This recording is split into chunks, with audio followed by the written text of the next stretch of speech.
Промена на уставот, ништо повеќе, ништо помалку. Тоа е позицијата на кандидатката за нов еврокомесар за проширување за иницијативата што ја турка новата влада во Скопје за уставни измени со одложено дејство.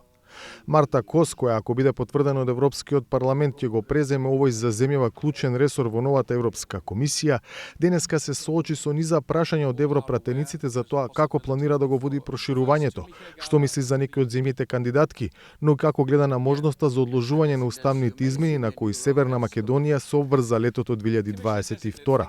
Прашањата до словенката Кос за оваа тема очекувано дојде од членови на Европскиот парламент од Бугарија. Одговорот е јасен и одговорот е дел од овогодишните извештаи за проширувањето. Очекуваме земјата кандидатка Северна Македонија да го промени уставот како што вети, ништо повеќе и ништо помалку. Владење на правото, почитување на човековите права, право на припадност на малцинства е основата. Од тука очекуваме владата на Северна Македонија да го исполни ова барање. Бугарските европратеници, членови на Комитетот за надворешни работи, не застанаа на ова прашање.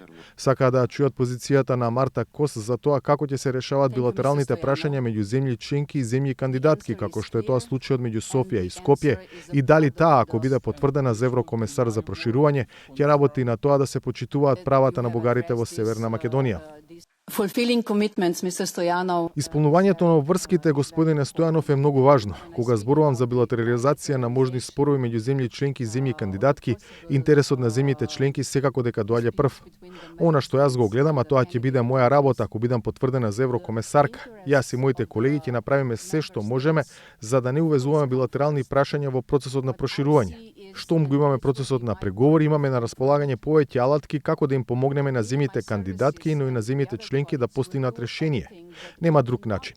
Не можам да поставам датум колку долго ќе трае тој развој, но недоразбирањата треба да ги надминеме врз основа на нашите вредности. Кос, која за да биде именувана за еврокомесар треба да ги помине комисиските филтри на Европскиот парламент, како и гласањето на пленумот на парламентот, ќе се соочи со тешка задача за одржување на динамиката во проширувањето, процес во кој земјава е блокирана токму поради незавршување на обврската за уставни измени за внесување на бугарите. За Гласот на Америка, од Скопје, Владимир Мирчевски.